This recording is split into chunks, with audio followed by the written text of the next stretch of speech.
ঘোরাঘুরি করতে বরাবরই ভালোবাসি। আবারও চলে গেলাম সুন্দরবন। খুব সকালে ঘুম থেকে উঠে সুন্দরবনের জন্য রেডি হয়ে নিলাম। দেখেন ভোরের সূর্যটা কি সুন্দর। আসলে ভোর না, তখন বাজে 6:45টার মতো। এই যে আমাদের লঞ্চ, এই লঞ্চেই আজকে আমরা সুন্দরবন যাব। তবে যে খুব গভীর সুন্দরবনে যাব তা না, আন্দারমানিক পর্যন্ত যাব। আমার অবশ্য কটকা, জামতলা, দুবলারচর এই জায়গাগুলো খুব ভালো লাগে। তারপরও যখন আন্দারমানিক যাওয়ার প্রস্তাব পেলাম, সাথে সাথে হ্যাঁ বলে দিলাম। সত্যি কথা বলতে কি, 1 মাস ধরে এত অফিসিয়াল কাজের মধ্যে আছি, মানে একটু ঘুরতে যেতে ইচ্ছা করতেছিল, যে জায়গায় কোনো কাজ থাকবে না। এর জন্য আসলে এই প্রস্তাবটায় আমি রাজি হয়ে গিয়েছিলাম। এই যে খাওয়া দাওয়ার জন্য সব কিছু ঠিকঠাক করা হচ্ছে। লঞ্চের নিচে অবশ্য খাওয়ার ব্যবস্থা আছে, কিন্তু আমরা চাচ্ছিলাম যে উপরেই যেন আমাদের খাবার দেয়। বাইরে সুন্দরবন দেখা যাচ্ছে আর লঞ্চে আমরা খাচ্ছি।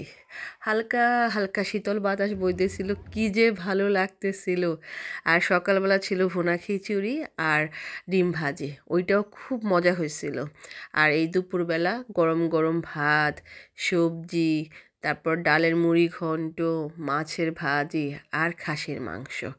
প্রায় সবগুলো রান্নাই এত মজা হয়েছে। আর এই সবগুলো রান্না বান্নাই কিন্তু এই লঞ্চেই হয়েছে, নিচতলায় গ্যাসের মধ্যে রান্না করা হয়েছে। শুধু খাসির মাংসটা একটুখানি যদি আরেকটু সিদ্ধ হইতো তাহলে আরও বেশি ভালো লাগতো, নতুবা একদম পারফেক্ট সব কিছু। ও আবার শেষ পার্তে কিন্তু দইও ছিল, দইটাও কিন্তু খুব মজার ছিল। যাই হোক, উপরে আমরা খাচ্ছিলাম আর নিচে হচ্ছে অন্য স্টাফ ছিল, তারা খাচ্ছিল। স্টাফরা তাদের ফ্যামিলি সহ আসছিল, বাচ্চা কাচ্চা সবাই খুব মজা করে খাচ্ছিল। মূলত এটা তাদেরই অনুষ্ঠান ছিল, আমরা অতিথি ছিলাম। সব কিছু মিলিয়ে খাওয়া দাওয়া একদম জম্পেশ ছিল। খাওয়া দাওয়া প্রায় শেষের দিকে ওই যে জানালা দিয়ে আন্দারমানিক দেখা যাচ্ছে। একটা লঞ্চও আছে, যে লঞ্চ তো বলে না, এগুলোকে জাহাজ বলে, ছোট জাহাজ, হয়তো বা কোনো পর্যটক এসেছে আন্দারমানিক দেখার জন্য। খাওয়া দাওয়া কমপ্লিট করার পর সবাই আমরা একসাথে এই ট্রলার দিয়ে আন্দারমানিকের মানে ঘাটে নেমেছি। এই লঞ্চে ওরা বলতেছিল যে 2বার যাবে না, একবারে যেতে হবে। একটা ট্রলারের মধ্যে প্রায় 70-80 জন লোক নেয়, তা আমরা 40-50 জনের মতো ছিলাম, সেই জন্য আমরা একসাথে গিয়েছি। আর সবচেয়ে মজার ব্যাপার হলো, আমাদের প্রথমেই অভ্যর্থনা জানিয়েছে বানর মামা। আমরা অনেকগুলো উন্মুক্ত বানর দেখতে পাইছিলাম, আমরা এমনকি হরিণও দেখছিলাম। যাই হোক, এই যে দেখেন একজন ছোট্ট মামনি, সে লিপস্টিক লাগাচ্ছে।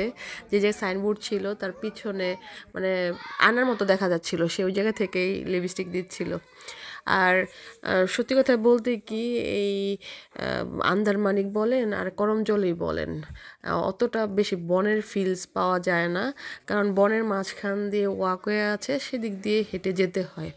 আমার কাছে কেমন জানি আর্টিফিশিয়াল লাগে। সত্যি কথা বলতে কি, যারা সুন্দরবনে অনেকবার গিয়েছে তাদের এই ধরনের পথ ভাল লাগে না, মানে একদম উন্মুক্ত বনের মধ্যে দিয়ে হাঁটতে পারলে সেটা ভাল লাগে। যাই হোক, এই যে বনের মধ্যে দেখেন কত গাছপালা, মানে একদম শ্বাসমূলে ভর্তি হয়ে আছে। ঘণ্টাখানেকের মধ্যে আমাদের এই আন্দারমানিক দেখা শেষ। এর আগেও আমি কয়েকবার আন্দারমানিক গিয়েছি, সেজন্য অত বেশি একটা এক্সাইটেড ছিলাম না। যারা আসলে প্রথমবার যায় তারাই বেশি এক্সাইটেড থাকে। তবে সব মিলিয়ে আজকে আমাদের সুন্দরবন জার্নিটা অনেক ভালো হয়েছিল, কারণ আমরা বানর দেখেছি, হরিণ দেখেছি, মানে একটা সাপও দেখেছিলাম। বলা চলে যে সুন্দরবন ভ্রমণ অনেক সার্থক।